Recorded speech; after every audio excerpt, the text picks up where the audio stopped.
반갑습니다. 오늘도 여러분들의 성공적인 배팅 라이프를 위해 불철주야 분석하는 배팅 아티스트입니다. 책임감을 가지고 100%의 적중률이 아니라도 반드시 수익 실현을 도와드리겠습니다. 널려있는 뻔한 자료는 빠르게 넘기고 포인트만 집어 이 영상 하나로 여러분의 판단이 설 수 있게 하겠습니다. 구독과 좋아요 눌러주시면 감사하겠습니다. 첫 번째 경기는 나폴리와 사스올로입니다. 나폴리는 지난 경기에서 눈여겨볼 것은 흡이차와 후위가 없는데도 3대1로 승리를 거두었다는 것입니다. 지난 시즌에는 이 둘이 배치된 좌측에 비해서 우측이 부진한 경우가 많았는데 지난 경기에서는 우측에 배치된 디로렌초와 폴리타노가 공격 포인트 3개를 기록하면서 날아다녔습니다. 흡이차가 지난 시즌 집중 견제를 당하면서 후반기 활약이 썩 좋지 못했는데 우측이 지난 경기만큼 활약을 보여준다면 흡이차가 당할 견제의 양도 줄어들 수 있을 것입니다. 사스올로는 지난 경기 패배에서 수비에서는 고른히 상대에게 따라주었다고 할 수 있겠지만 문제는 공격입니다. 상대의 단단한 중원을 공략하지 못하자 슈팅이 정확도 낮은 박스 바깥 중거리로 나오는데 그쳤습니다. 결국 코어가 강한 팀을 상대할 때에는 측면으로 공이 돌 수밖에 없는 상태입니다.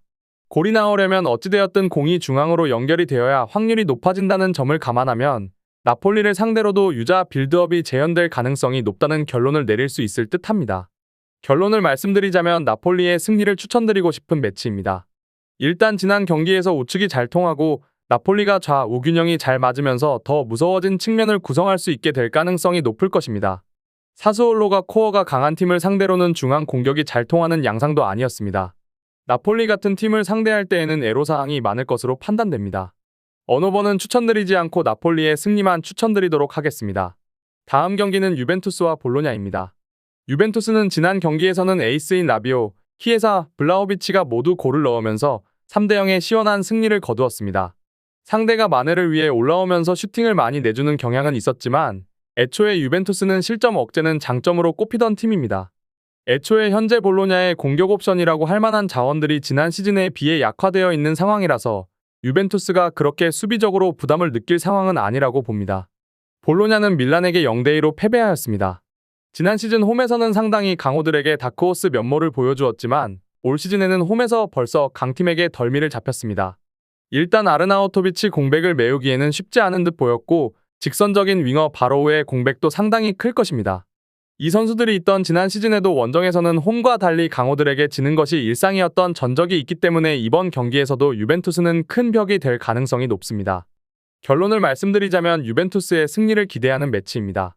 일단 유벤투스의 1라운드 결과가 상당히 좋았고 볼로냐는 지난 시즌에 비해서 강팀을 한 방으로 잠재울 공격적인 자원들이 부족한 상태입니다.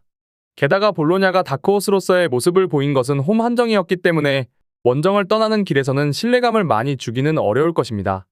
유벤투스의 승리와 2.5언더 쪽으로 접근하는 것이 가장 현명하다고 생각됩니다. 세 번째 경기는 라치오와 제노아입니다.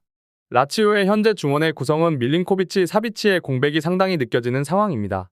일단 공격 전개를 카마다가 해줄 수 있을 만한 자원이기는 하지만 피지컬적인 면에서 카탈디의 부담을 줄여줄 수 있는 상황은 아닙니다.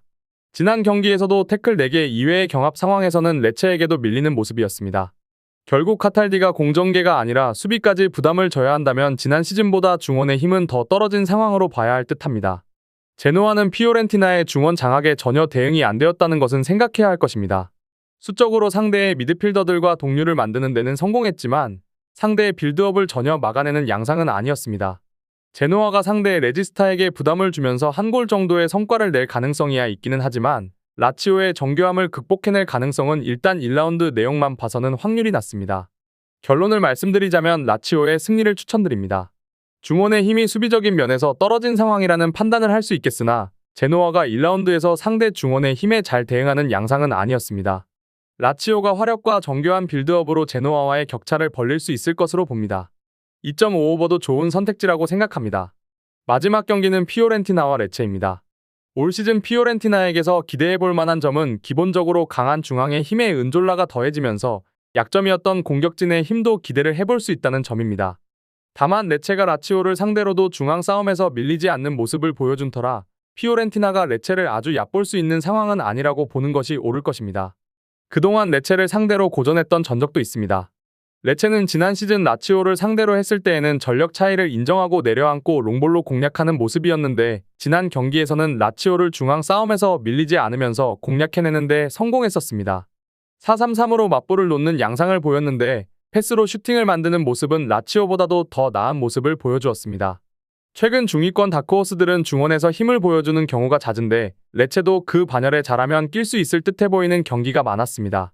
결론을 말씀드리자면 2.5언더를 추천드리도록 하겠습니다. 레체가 라치오를 상대로 마냥 잠그지는 않는 모습을 보여준 터라 피오렌티나의 중원이 강하다고 하더라도 레체를 얕볼 수 있는 상황은 아닐 것입니다. 피오렌티나가 전방에 힘이 강해진 것에 도움을 받을 수 있더라도 큰 스코어 차이를 내지는 못할 것입니다. 이 경기에서는 승무패는 추천드리지 않고 2.5언더만 추천드리도록 하겠습니다. 제가 지금 드리는 정보는 초안을 바탕으로 널려있는 뻔한 자료는 다 패스하고 간략하게 설명을 드린 것입니다. 추가적인 조합을 원하신다면 구독과 좋아요를 눌러주시면 감사하겠습니다. 더 다양한 경기에 대한 세부적인 분석과 결과를 궁금하시다면 영상 하단의 고정 댓글을 확인해주세요. 여러분이 건전한 스포츠 문화를 즐기실 수 있도록 항상 최선을 다하도록 하겠습니다. 시청해주셔서 감사합니다.